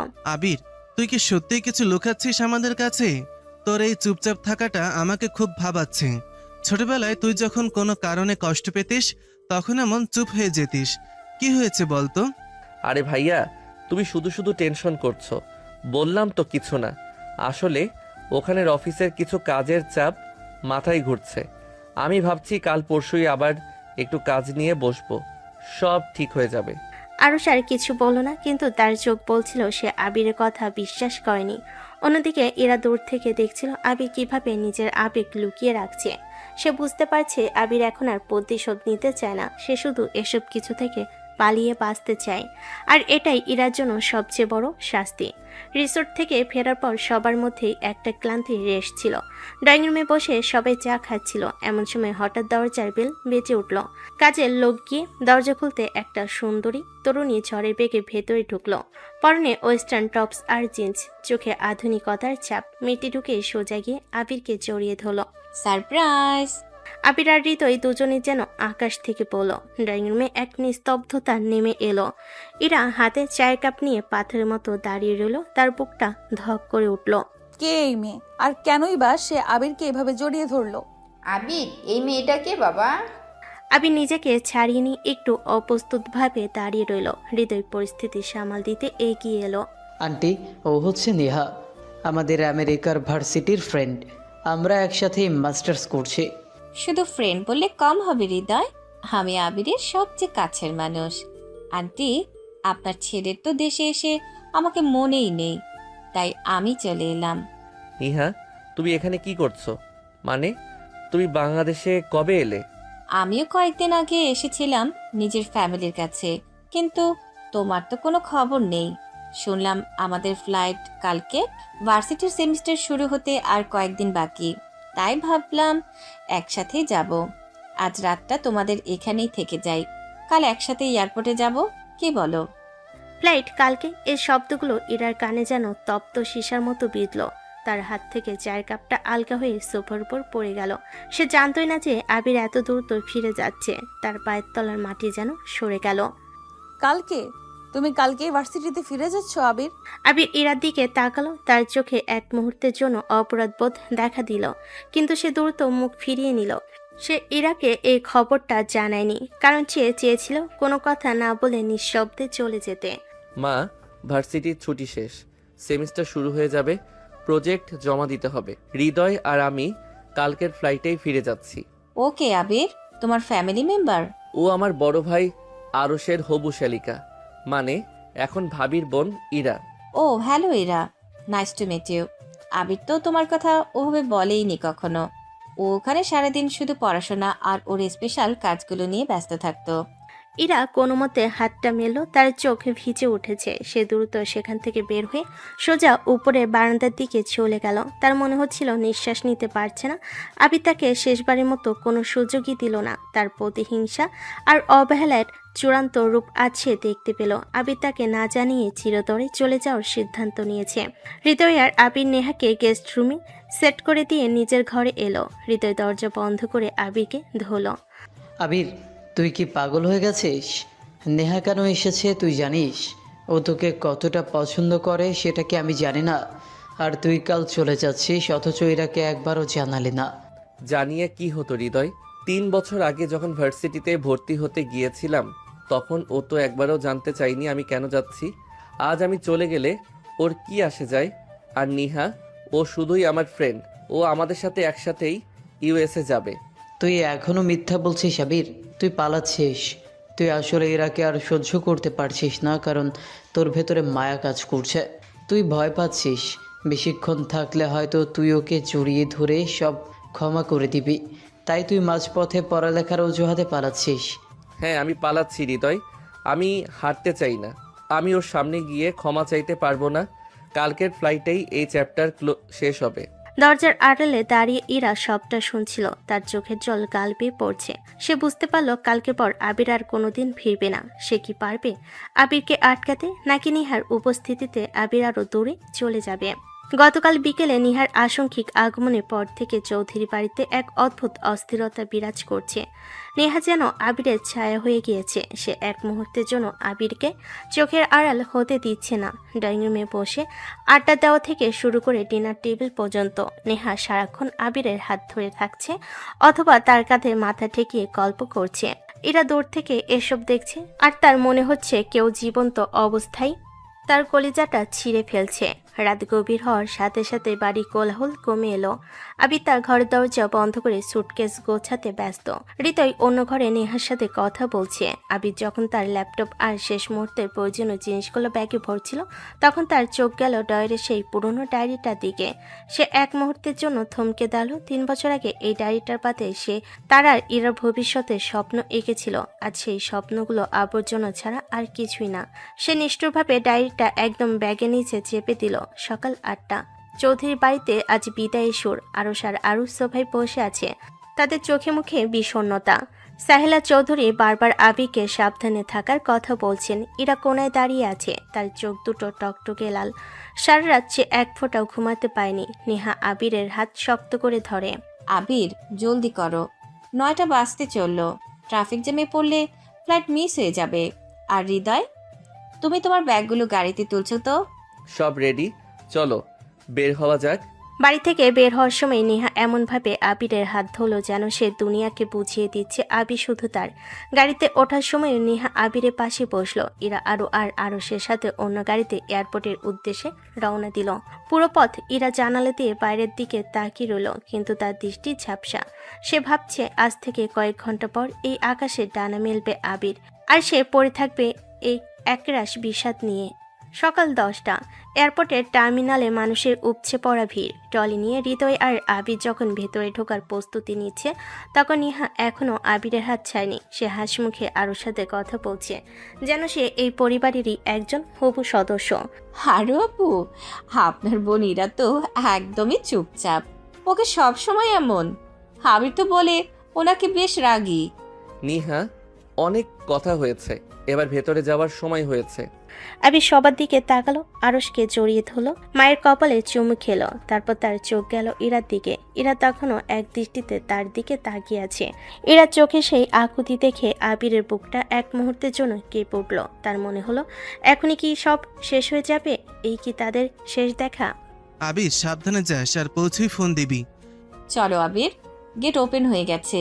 নেহা আবিরের হাত ধরে টান দিতেই আবির পা বাড়ল, কিন্তু মাত্র 2 কদম যাওয়ার পর সে হঠাৎ থমকে দাঁড়ালো। নেহার হাতটা আলগা হয়ে গেল। আবির পেছন ফিরে ইরার দিকে তাকালো। পুরো এয়ারপোর্টে তখন হাজারো মানুষের শোরগোল, কিন্তু আবিরের কানে শুধু তার নিজের হৃদস্পন্দন বাজছে। আবির মনে মনে বলে, আমি কি সত্যি এভাবে চলে যেতে পারবো? 3 বছর যে ঘৃণা নিয়ে বেঁচেছিলাম, আজ সেই ঘৃণা কেন শেষ বেলায় এসে আমাকে আটকাতে চাইছে? ইরা তখনও ঠায় দাঁড়িয়ে। তার গাল বেয়ে এক ফোঁটা অশ্রু গড়িয়ে পড়ল।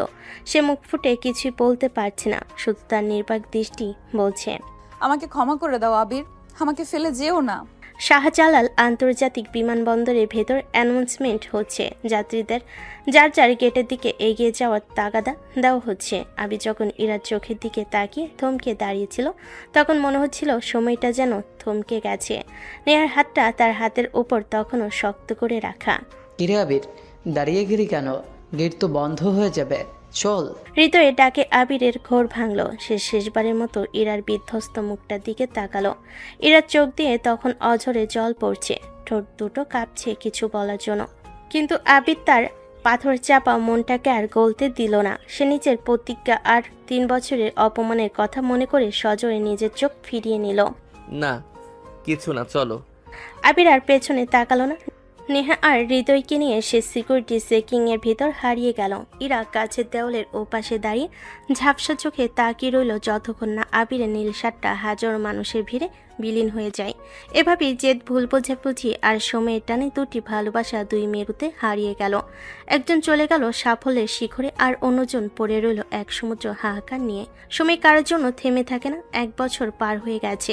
আমেরিকার এক নামী বিশ্ববিদ্যালয়ের কনভেনশন হল আজ লোকে লোকারণ্য।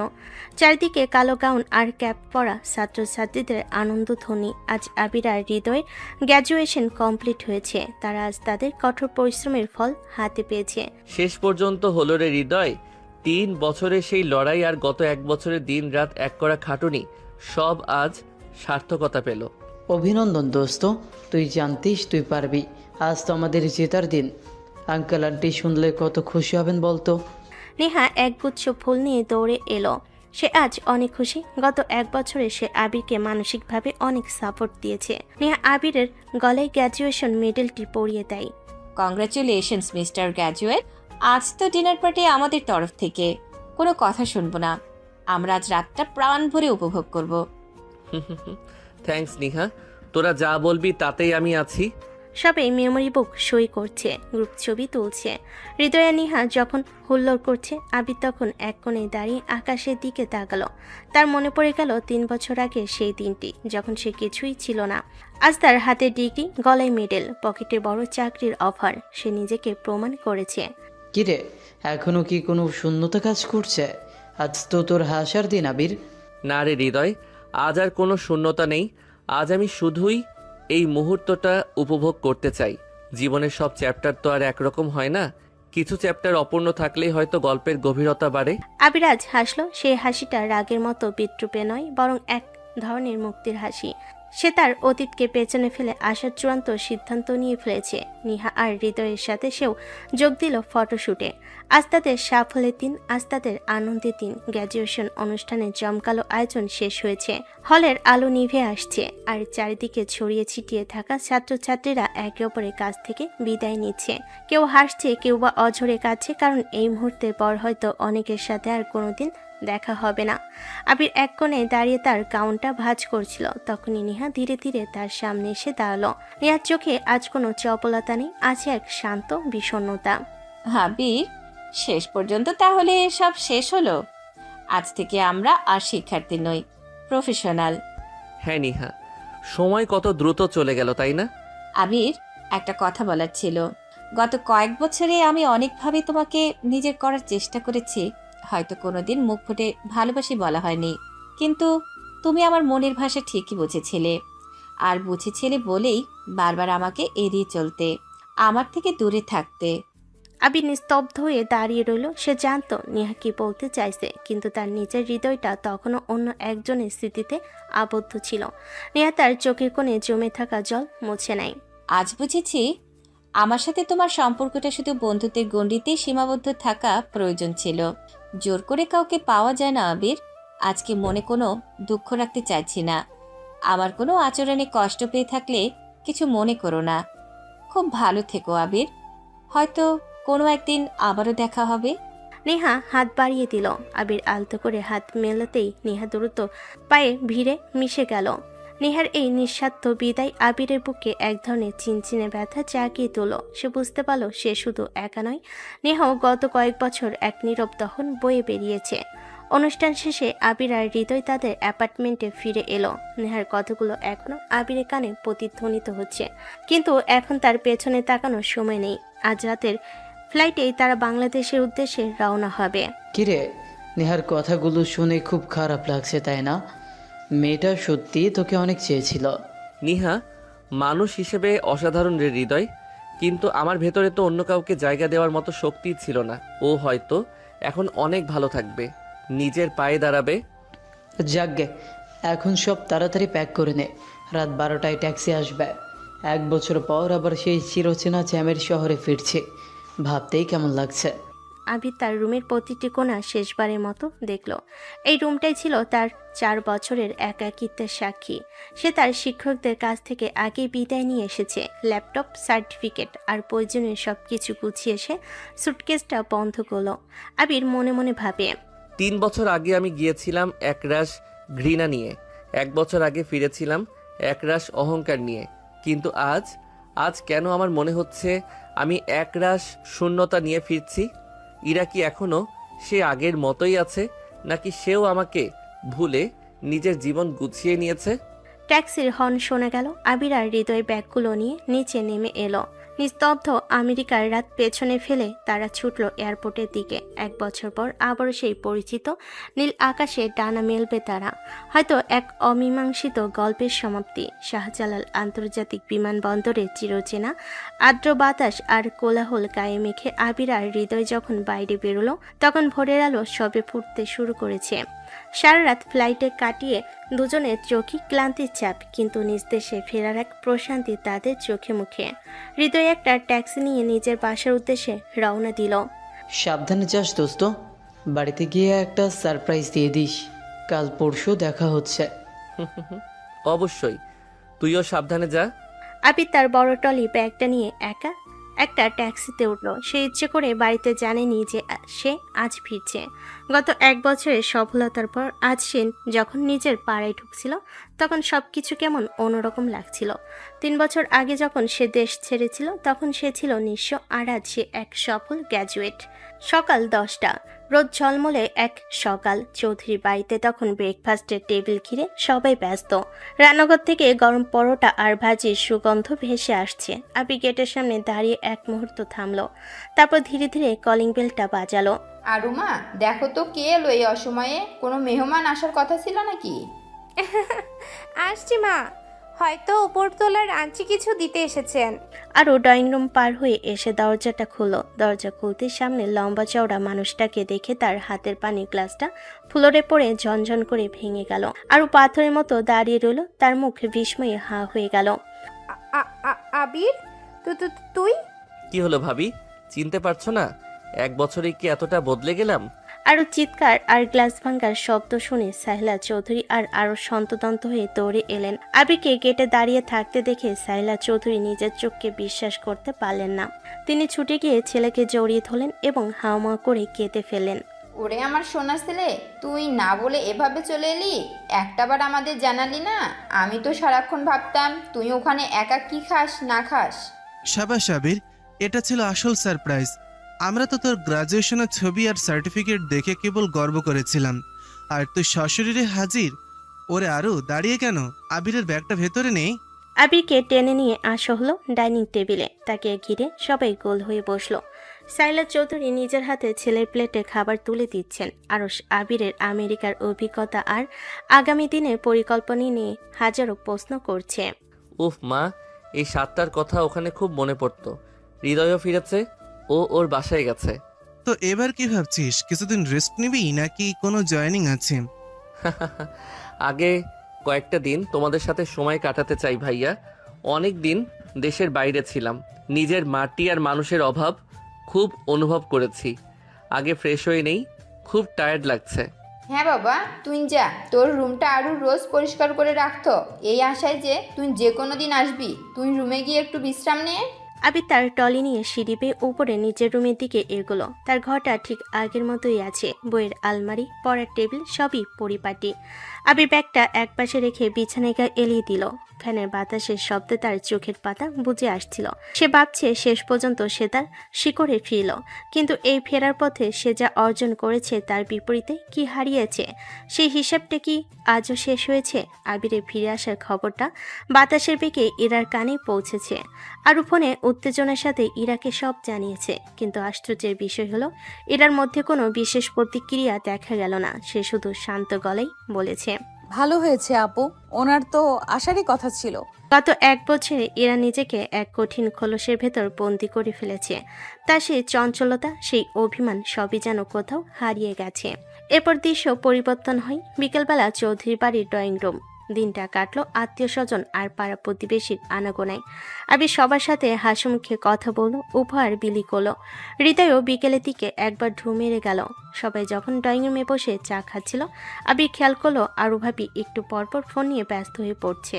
বাড়ির পরিবেশটা কেমন যেন উৎসব উৎসব।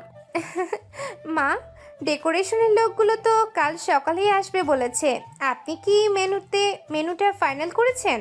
হ্যাঁ মা, সব রেডি, শুধু কালকের দিনটা ভালোই ভালোই কেটে গেলেই হয়। আবির বুঝতে পারছিল না কিসের ডেকোরেশন বা কিসের মেনু। সে ভাবলো হয়তো তার ফেরার উপলক্ষে বড় কোনো আয়োজন হচ্ছে। ডিনারের সময় চৌধুরী বাড়ির সবাই একসাথে বসেছে। আবিরের পাতে বড় এক টুকরো মাছ তুলে দিয়ে সাহেলা চৌধুরী ছেলের দিকে তাকালেন। আবির, কাল সকালে একটু তাড়াতাড়ি ঘুম থেকে উঠিস বাবা, দেরি করিস না একদম, আমাদের অনেক কাজ আছে। কাল আবার কি কাজ মা? আমি তো ভাবলাম দুদিন একটু লম্বা ঘুম দেব। আরে কি বলিস, কাল সকালে রেডি হয়ে থাকিস, আমরা সবাই মিলে তোর ভাবিদের বাড়িতে যাব। অনেক কেনাকাটা আর গিফট গুছিয়ে রাখা হয়েছে। কিন্তু কেন মা, হঠাৎ করে কালই কেন যেতে হবে? তুই কি জানিস না, কালকে ইরার গায়ে হলুদ আর পরশু ওর বিয়ে। ছেলে খুব ভালো ডাক্তার, লন্ডনে থাকে, সব তো হঠাৎ করেই ফাইনাল হলো। সাহেলা চৌধুরী কথা শেষ হওয়ার আগেই আবিরের হাত থেকে ভাতের লোকমাটা পড়ে গেল প্লেটে। তার মনে হলো মাথার উপর আকাশটা ভেঙে পড়েছে। চারিদিকে সব আওয়াজ যেন হঠাৎ বন্ধ হয়ে গেল। তার চোখের সামনে শুধু ভেসে উঠল 4 বছর আগে সেই জেদি মেয়েটার মুখ। ইরার বিয়ে? হ্যাঁ রে, আমরা তো ভেবেছিলাম তুই ফিরবি না, তাই তোকে বলা হয়নি। আর ইরাও খুব একটা রাজি ছিল না, কিন্তু ওর বাবা অনেক দিন ধরে অসুস্থ, তাই বাবার কথা রাখতে গিয়েও রাজি হয়েছে। পরশু বিদায়। আবিরের বুকটা ধক করে উঠল। সে 1 বছর ধরে যে প্রতিহিংসার আগুনে নিজেকে পুড়িয়েছে, আজ সেই আগুন যেন তাকে গিলে খেতে চাইল। সে চেয়েছিল ইরাকে ছোট করতে, তাকে অপমানে নীল করতে, কিন্তু ইরা যে অন্য কারোর হয়ে যাবে এই চিন্তাটা সে কোনোদিন স্বপ্নেও করেনি। আমার খিদে নেই মা, আমি আসছি। কিরে, কিছুই তো খেলি না আবির? আবির কারো কথা না শুনে সে দ্রুত নিজের ঘরে চলে গেল। সে রুমের আলো জ্বালালো না। অন্ধকারের মধ্যে সে জানালার গ্রিল ধরে দাঁড়িয়ে কাঁপতে লাগলো। তার মনে হচ্ছে কেউ তার হৃৎপিণ্ডটা মুছড়ে দিচ্ছে। আবির মনে মনে বলল, বিয়ে? ইরা অন্য কারো হয়ে যাবে? 4 বছর আগে আমি ওর হাত ছাড়িনি, ও ছেড়েছিল। কিন্তু আজ কেন আমার মনে হচ্ছে আমি আমার সবটুকু হারিয়ে ফেলছি। ইরা, তুমি কি সত্যি আমাকে 1 বছরেই ভুলে গেলে, নাকি এটা আমার সেই অহংকারের চরম প্রতিদান? সারাটা রাত আবিরের চোখের পাতা এক হলো না। শীতাতপ নিয়ন্ত্রিত ঘরেও সে বারবার ঘামছে। ডাইনিং টেবিলে শোনা সেই শব্দগুলো ইরার বিয়ে তার কানে তপ্ত সীসার মতো বিচ্ছে। সে বিছানায় এপাশ ওপাশ করছে আর নিজেকে নিজে হাজারটা প্রশ্ন করছে। আবির বিছানায় উঠে বসে অন্ধকারের দিকে তাকিয়ে নিজে নিজেই বলে, কেন কেন আমার বুকটা এইভাবে ফেটে যাচ্ছে? আমি তো ওকে ঘৃণা করতে চেয়েছিলাম, আমি তো চেয়েছিলাম ও কষ্ট পাক। আজ ও অন্য কারো হয়ে যাচ্ছে। আমার তো খুশি হওয়ার কথা ছিল, তবে কেন কেন আমার মনে হচ্ছে আমি নিঃস্ব হয়ে যাচ্ছি। আবির তার নিজের ড্রয়ার খুলে সেই পুরনো ডায়েরিটা বের করলো। 1 বছর আগে যেটা সে ব্যাগের নিচে লুকিয়ে রেখেছিল, আজ সেই ধুলো জমা পাতার প্রতিটা শব্দ যেন তাকে বিদ্রুপ করছে। সে বুঝতে পারছে প্রতিহিংসার আড়ালে সে আসলে নিজেকেই ফাঁকি দিয়েছে। ভালোবাসা কোনোদিন মরে যায় না, শুধু অভিমানের স্তূপের নিচে চাপা পড়ে থাকে। সকাল 9টা। খানবাড়িতে আজ উৎসবের ধুম। গেটে তোরণ সাজানো হয়েছে, চারিদিকে শানে সুর বাজছে। চৌধুরী বাড়ির সবাই অর্থাৎ সাহিলা চৌধুরীর আরসার আরও প্রচুর উপহার আর সাজগোজের সরঞ্জাম নিয়ে পৌঁছে গেল। আবির অনিচ্ছা সত্ত্বেও তাদের সাথে এলো। তার পরনে একটা অফ হোয়াইট রঙের পাঞ্জাবি, কিন্তু তার মুখটা ফ্যাকাশে হয়ে আছে। বাড়িতে ঢোকার পর থেকেই সবাই যে যার কাজে ব্যস্ত। আরও তার বোনের সাজগোজ আর মেহমান সামলাতে ব্যস্ত। আবির ভিড়ের মধ্যে বারবার ইরাকে খুঁজছে। হঠাৎ সে দেখল ইরা দোতলার বারান্দা দিয়ে হেঁটে যাচ্ছে। পরনে তার হলুদের সেই শাড়ি, কিন্তু তার মুখে কোনো লাবণ্যই নেই। ইরা, শুনুন।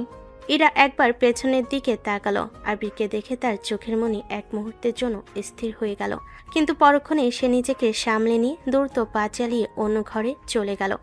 আবির কয়েকবার চেষ্টা করলো ভিড় এড়িয়ে ইরার সাথে কথা বলতে, কিন্তু প্রতিবারই ইরা তাকে অত্যন্ত সুকৌশলে ইগনোর করলো। সে যেন আবিরের উপস্থিতিকে পাত্তাই দিতে চাইছে না। দুপুরের দিকে যখন বাড়ির সবাই নিচে খাওয়ার আয়োজনে ব্যস্ত, তখন আবির সাহস করে উপরের তলায় ইরার ঘরের সামনে গিয়ে দাঁড়ালো। দরজাটা আধা খোলা ছিল। আবির উকি দিয়ে দেখলো ইরা আয়নার সামনে বসে আছে, তার চোখে জল। আবির ঘরে ঢোকার কথা ভাবতেই হঠাৎ কেউ একজন তাকে সজোরে ভেতরে টেনে নিল এবং দরজাটা বন্ধ করে দিল। সে ইরা। ইরা আবিরের শার্টের কলারটা খামছে ধরে তার খুব কাছে এসে দাঁড়ালো। তার চোখে তখন শ্রাবণের ধারা। কেন আবির, কেন বারবার আমার সামনে আসছো? কেন আমাকে এভাবে কষ্ট দিচ্ছ? আমি শুধু আমি চাই না আর মায়া বাড়াতে। সব ভুল তো আমারই ছিল। 3 বছর আগে আমি তোমাকে তাড়িয়ে দিয়েছিলাম। 1 বছর আগে তুমি যখন ফিরে এলে তখনও আমি চেয়েছিলাম তুমি আমাকে ক্ষমা করো, কিন্তু তুমি আমায় ঘৃণা দিয়ে দূরে সরিয়ে দিয়েছিলে। আজ আমি যখন অনেক কষ্টে নিজেকে প্রস্তুত করেছি অন্য একজনের হয়ে যেতে, তখন কেন তুমি আবার ফিরে এলে?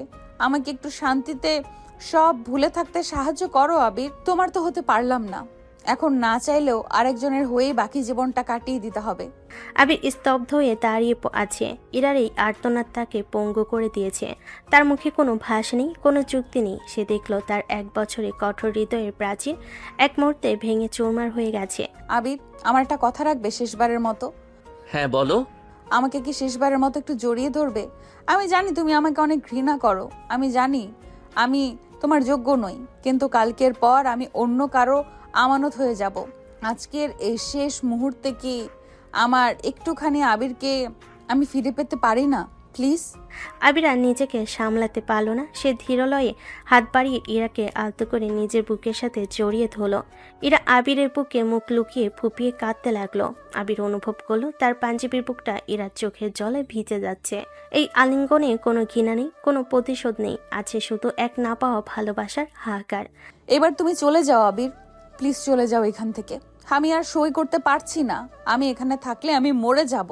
চলে যাও। ইরা ধপ করে বিছানায় বসে পড়ল এবং 2 হাতের তালুতে মুখ ঢাকলো। আবির পাথর হয়ে এক মুহূর্তে দাঁড়ালো। সে বুঝতে পারলো আজ সে হেরে গেছে। তার সাফল্য, তার টাকা, তার স্ট্যাটাস সবই আজ মিথ্যে। সে নিঃশব্দে ঘর থেকে বেরিয়ে এলো। পেছনে পড়ে রইল 1 বছরের জমানো কষ্ট আর এক অসমাপ্ত ভালোবাসার দীর্ঘশ্বাস। গায়ে হলুদে সে বিকেল থেকে আবিরকে আর কোথাও খুঁজে পাওয়া যাচ্ছে না। চৌধুরী বাড়ির সবাই হন্য হয়ে তাকে খুঁজছে। আর বারবার তার ফোনে কল দিচ্ছে, কিন্তু ফোনটা সুইচ অফ। সাইলা চৌধুরী কান্নায় ভেঙে পড়েছেন, কারণ তিনি জানেন তার ছেলেটা ভেতর কতটা দগ্ধ হচ্ছিল। দেখতে দেখতে বিয়ের দিনও ঘনিয়ে এলো। খানবাড়িতে আলোকসজ্জা হয়েছে ঠিকই, কিন্তু এক বিষণ্ণ পরিবেশ বিরাজ করছে। বরপক্ষ ধুমধাম করে চলে এসেছে। বর অর্থাৎ লন্ডনে সেই ডাক্তার সাহেব স্টেজে বসে আছেন। কাজী সাহেব খাতা খুলে তৈরি। ইরাকে লাল বেনারসি পরিয়ে স্টেজের পাশে একটি রুমে বসিয়ে রাখা হয়েছে। তার চোখের জল শুকিয়ে গাল ফেটে যাচ্ছে। সে শুধু প্রার্থনা করছে যেন এই মুহূর্তটা কোনোভাবে থেমে যায়। কনেকে কি নিয়ে আসা হবে? সময় হয়ে গিয়েছে। ঠিক তখনই ড্রয়িং রুমের সদর দরজা ঠেলে কেউ একজন ভেতরে ঢুকলো। অগোছালো চুল, ঘামে ভেজা গায়ের পাঞ্জাবি আর চোখে এক ধরনের রক্তবর্ণ জেদ। সে আবির। তাকে দেখে পুরো আসর নিস্তব্ধ হয়ে গেল। আরশার সাহেলা চৌধুরী এগিয়ে এলেন। আবির, তুই কোথায় ছিলি বাবা? আমরা কতটা ভয় পেয়ে গিয়েছিলাম জানিস? আবির কারো কোনো কথার উত্তর দিল না। সে সোজা এগিয়ে গেল সেই রুমের দিকে যেখানে ইরা বসেছিল। বাড়ির লোক আর বরপক্ষের লোকজন অবাক হয়ে তাকিয়ে রইল। আবির ইরার সামনে গিয়ে দাঁড়ালো। ইরা, তুমি কি সত্যি ভেবেছো অন্য কারো হয়ে তুমি সুখে থাকবে? তুমি কি সত্যি আমাকে এভাবে মুছে ফেলবে? তুমি কেন এলে আবির? কেন শেষ মুহূর্তে আমাকে দুর্বল করছো? 3 বছর আগে আমি যোগ্য ছিলাম না বলে তুমি আমার হাত ছেড়েছিলে। 1 বছর আগে আমি অহংকার নিয়ে ফিরে এসে তোমার সাথে অন্যায় করেছি, কিন্তু আজ আমি সব হারানোর ভয় নিয়ে তোমার সামনে দাঁড়িয়ে আছি। আমি সাকসেসফুল হয়ে বুঝেছি তোমাকে ছাড়া এই সাকসেস স্রেফ একটা আবর্জনা। আমি তোমাকে ছাড়া বাঁচতে পারবো না ইরা। দোহাই তোমার, এই মিথ্যে নাটক বন্ধ করো। ইরার ভেতরে বাঁধ ভেঙে গেল। সে কারোর কথা চিন্তা করলো না। সমাজের ভয় বা আত্মীয়দের চোখ রাঙ্গানি সব তুচ্ছ করে সে ডুকরে কেঁদে উঠে আবিকে সবার সামনে জড়িয়ে ধরলো। আমি তোমাকে ছাড়া কারোর হতে পারবো না আবির। আমি প্রতিটা সেকেন্ডে মরেছি তোমার অপেক্ষায়। আমাকে নিয়ে যাও এখান থেকে, প্লিজ আমাকে নিয়ে যাও। ড্রয়িং রুমে একটা শোরগোল পড়ে গেল। এরার বাবা আশরাফ খান আর আবিরের মা সাহেলা চৌধুরী হতভম্ব হয়ে এগিয়ে আসলেন। বরপক্ষ রেগে গিয়ে দাঁড়িয়ে পড়ল। এসবের মানে কি ইরা? আবির, তুমি কি জানো তুমি কি করছো? হ্যাঁ আঙ্কেল, আমি জানি। আমরা একে অপরকে 3 বছর ধরে ভালোবেসেছি। আমাদের মাঝখানে শুধু জেদ আর ভুল বোঝাবুঝি ছিল, কিন্তু আজ সেই পর্দা সরে গেছে। ইরাকে ছাড়া আমি অপূর্ণ, আর আমাকে ছাড়া ও নিঃস্ব। আপনারা আমাদের উপর যে শাস্তি দেবেন আমরা মাথা পেতে নেব, কিন্তু এই বিয়ে হতে পারে না। ইরা আর আবির সবটা খুলে বলল কিভাবে 3 বছর আগে শুরু হয়েছিল আবিরের আমেরিকা যাওয়া, ইরার অনুশোচনা আর গত কয়েকদিনে তখন পুরো আসর নিস্তব্ধ হয়ে গেল। বরপক্ষের লোকজনেরা একে অপরের দিকে তাকাতে লাগলো। যেখানে মন অন্য কারোর কাছে পড়ে আছে সেখানে শরীর নিয়ে ঘর করা সম্ভব নয়। আমি এই বিয়ে থেকে নিজেকে সরিয়ে নিচ্ছি। আপনাদের পারিবারিক বিষয় আপনারা মিটিয়ে নিন। বরপক্ষ চলে যেতে ড্রয়িং রুমে এক অদ্ভুত নিস্তব্ধতা নেমে এলো। সায়রা চৌধুরী এগিয়ে এসে আবির আর ইরার মাথায় হাত রাখলেন। ভুল তো আমাদেরও ছিল, আমরা কোনোদিন বুঝতে চাইনি তোমাদের ভেতরে কি চলছে। ইরামা, অনেক কষ্ট পেয়েছিস তুই। আবির, আজ যদি তুই না আসতিস তবে সারা জীবন আমাদের অপরাধী হয়ে থাকতে হতো। মেয়েটার চোখের জল যেখানে সম্মান বাঁচাতে পারছে না, সেখানে এই সম্মানের কোনো দাম নেই। আবির, আমার মেয়েটাকে আগলে রাখতে পারবি তো? নিজের জীবনের চেয়েও বেশি আঙ্কেল। কাজী সাহেব তখনও বসেছিলেন। সবার সম্মতিতে সেই লাল বেনারসি পরা ইরার পাশেই বসলো আবির। যে বিয়েটা অন্য কারোর সাথে হওয়ার কথা ছিল, সেই বিয়েতে খাতা আজ সাক্ষী হলো দুই দীর্ঘ প্রতীক্ষিত হৃদয়ের মিলনের। 3 বছরে ক্ষীণা, 1 বছরে দহন আর গত কয়েকদিনের হাহাকার সব মিলিয়ে মিশিয়ে এক হয়ে গেল শুভ পরিণয়ে। বিয়ের সব হট্টগোল আর আনুষ্ঠানিকতা শেষে রাত তখন প্রায় 3টে। চৌধুরী বাড়ির সেই পরিচিত ঘরটি আজ বেলি ফুল আর গোলাপের সুবাসে মোমো করছে। বিছানার উপর লাল বেনারসি পরে বসে আছে ইরা। তার ঘুমটার আড়ালে আজ কোনো বিষণ্ণতা নেই, আছে এক বুক প্রশান্তি আর লজ্জা। 1 বছর আগের এই রুমটি ছিল আবিরের একাকিত্বের সাক্ষী আর আস্থা তাদের মিলনের বাসর। দরজা খোলার মৃদু শব্দ হলো। আবির ঘরে ঢুকে ধীরে ধীরে দরজাটা আটকে দিল। সে তার শেরওয়ানির বোতামগুলো খুলতে খুলতে ইরার সামনে এসে দাঁড়ালো। ইরা মাথা নিচু করে নিজের হাতের আঙ্গুল নিয়ে খেলছিল। কি ব্যাপার বিআইন সাহেব? ও সরি, এখন তো আর বিআইন নন, এখন তো আমার জীবন। তা অতটা চুপচাপ কেন? 3 বছর আগে তো তেজ কম ছিল না। আপনি কি সারা জীবন আমাকে খোঁচাই দিয়ে যাবেন? 3 বছর আগের কথা তুললে আমি কিন্তু এখন 1 বছর আগের আপনার সেই অহংকারী রূপের কথা মনে করিয়ে দেব। আচ্ছা বাবা, মাফ চাইছি। 1 বছরের সেই জেদ আর গত কয়েকদিনের দহন, বিশ্বাস করো ইরা, তোমাকে অন্য কারোর সাথে কল্পনা করে আমি জ্যান্ত মরে যাচ্ছিলাম। কাল সারা রাত আমি রাস্তায় রাস্তায় ঘুরেছি শুধু এটা ভেবে যে কিভাবে তোমাকে নিজের করে নেব। তুমি তো চলেই গিয়েছিলে আবির, এয়ারপোর্টে একবারও তাকালে না। আমি জানতাম না তুমি আবার এইভাবে ফিরে আসবে। আমি তো ভেবেছিলাম সব শেষ। শেষ হতে দেইনি, কারণ আমাদের গল্পটা অপূর্ণ থাকার জন্য নয়। আমি সফল হয়েছি ঠিকই, কিন্তু তোমাকে ছাড়া সেই সাফল্যের কোনো স্বাদ ছিল না। 3 বছর আগে তুমি বলেছিলে আমি বেকার, আজ আমি তোমার সামনে সফল। কিন্তু সত্যি বলতে তোমার ওই একটা চোখের জলের কাছে আমার সব ডিগ্রি আজ হার মেনেছে। ইরা মুচকি হাসলো। সে আবিরের পাঞ্জাবির বোতাম নিয়ে নাড়াচাড়া করতে করতে দুষ্টামি করে বলল, আচ্ছা, নিহার সাথে কিন্তু আপনার জড়িটা বেশ ছিল। ও তো আপনার হাত ছাড়তেই চাইছিল না। এখন কি নিহার অভাব বোধ করছেন? নিহা ছিল আমার বন্ধু, কিন্তু তুমি হলে আমার নিঃশ্বাস।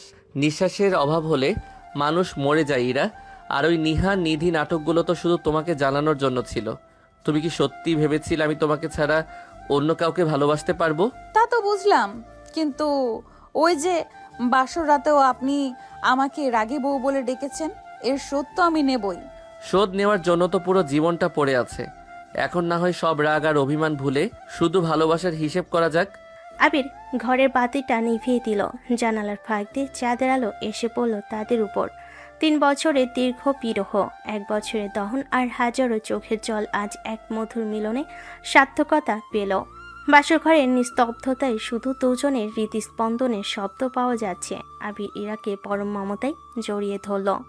ভালোবাসি ইরা, অনেক বেশি ভালোবাসি। আমিও ভালোবাসি আবির, সারা জীবনের জন্য। তো প্রিয় দর্শকরা, আজকের গল্পটা এখানেই শেষ হলো। যারা এতক্ষণ যাবৎ গল্পটি শুনেছেন তাদের সকলকে অনেক ধন্যবাদ। আর গল্পটা কেমন লাগলো, নেক্সটে কি ধরনের গল্প চান, অবশ্যই কমেন্ট করে জানাবেন। আর লাইক, সাবস্ক্রাইব ও শেয়ার করতে ভুলে যাবেন না কিন্তু। তাহলে সবাই পরবর্তী গল্পের জন্য অপেক্ষা করুন। সেই পর্যন্ত আল্লাহ হাফেজ।